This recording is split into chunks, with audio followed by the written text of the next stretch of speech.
Hey, what's going on, guys? So today we're doing a Yu-Gi-Oh! Regional report.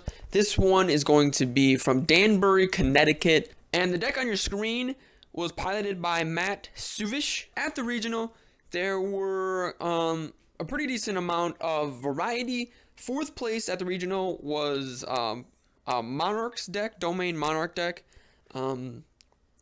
Eighth place was a DDD deck. There was a top 8 by ABCs. There was a different top 8 by ABCs that got 7th place. And then the winner of the day was also ABCs. We'll be going over that deck profile a little bit later. This was piloted by Matt Suvish. So let's take a look at what he's got. He has 3 copies of Swap Frog, 2 Rodent Totems, and 3 Dupe Frogs. In the video, he said Rodent Totem's not really that good. He was running ninjas. 2 Upstart Golden Ninjas. These are crazy. I don't know if you've noticed this, but I think this actually may be a solid tech choice. Because one, Paleozoic frogs don't use their normal summon because they just pitch with Swap Frog and special summon, and obviously all the trap cards special summon themselves. So using your normal summon is not really that big of a deal. But Golden Ninja's effect is once per turn, you can send 1 trap card from your hand to the graveyard, special summon a level 4 or lower ninja, so you just summon the other one, and you technically run 3 copies because of Rhoda, but it slims your deck down. It's kind of like running 2 of a field spell and 1 terraforming.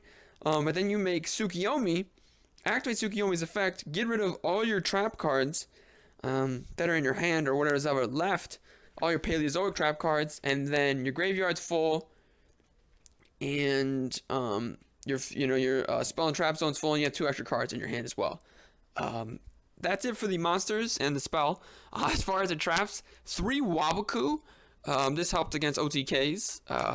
3 Pika, 3 Olandais. I butchered that name. 3 Dinomiscus.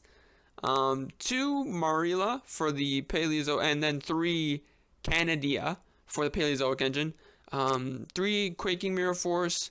1 breakthrough skill to be sent off of Marilia, and because it's not that bad of a card. And then as far as like the annoying cards, 3 Dimension Barrier, 2 Anti-Spell, and a Solemn Brigade of 2 strike, 1 warning. He was running Ghost Cherries in his side deck, so he made in his extra deck ABC 1 copy of ABC Buster Drake, 1 Darklaw. And then for the rank 4s, Utopia the Lightning, 1 Castel, 1 Tsukiyomi. And then for the rank 2s, he was running Animal Icarus, and Opabinia. For the Paleozoics, obviously 2 or 3 Totally Awesomes, 1 Sky Cavalry, and then 1 Cat Shark. But anyway, that's it for the main and extra deck. As far as the side, 2 Gamma Seal, 2 Barrier, 2 of the Water Barrier, 2 Ghost Reaper, 2 Maxi, 3 System Down, which I found interesting, 3 Twin Twister, and the 3rd Anti-Spell. Now here's the first place deck. This was piloted by Nelson Ching. This is ABC's. Pretty standard looking deck. Some interesting tech choices though that are not off the wall in my opinion. 3A, 3B, 3C, 3 Photon Thrasher, 2 silver, 2 gold. That's pretty standard. 1 Vanity's Fiend. That's very good in this meta right now. I don't think people realize how good Vanity's Fiend really is. But Vanity's Fiend is just an absolutely busted card right now. 3 Union Hanger, 3 Terraforming, 1 Instant Fusion, 2 Pot of Desires, which I don't disagree with the Pot of Desires. I disagree with running one-ofs that you don't have to run one-ofs, like the Floodgate Trap Hole, the Vanity's Fiend. I disagree with doing, and the Sandstorm Mirror, or the Quaking Mirror Force. I disagree with running one-ofs of cards that you don't have to run one of, and running Pot of Desires. I don't know. I just disagree with running one of. If you added a second copy of all 3 of those, it'd be a 45 card deck.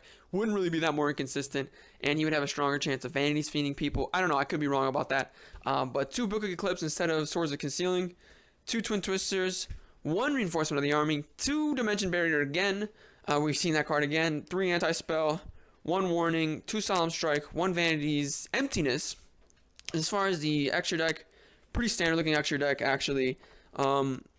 1 number 80 Rhapsody of the Berserk, 1 Rafflesia, 1 Utopia, and 1 Utopia the Lightning, 1 101, 1 Castel, 1 Geargagent X, 1 Diamond Dire, 1 Tsukiyomi again, 1 Dai Custom Emerald, 1 Norden for the Instant Fusion, and then 3 ABC Buster Drake, because that's the point of the deck.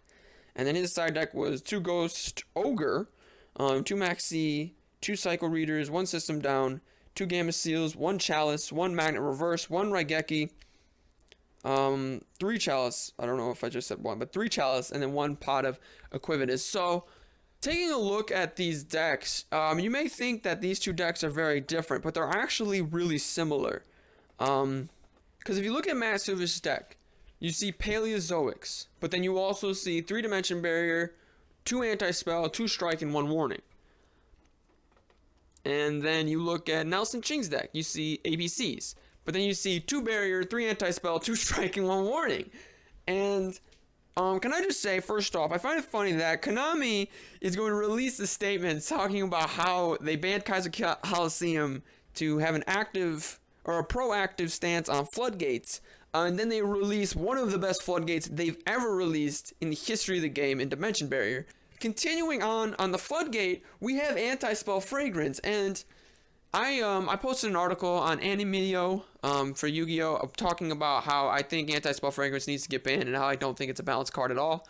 And I really could spend an hour talking about how unbalanced that card is, and I'm not going to go into it right now, but it's an insane floodgate and needs to be stopped. But that's it. That's really all I have for you for the regional report. I hope you like it. Hit that like button, hit that subscribe button, tell your friends, and have a good day.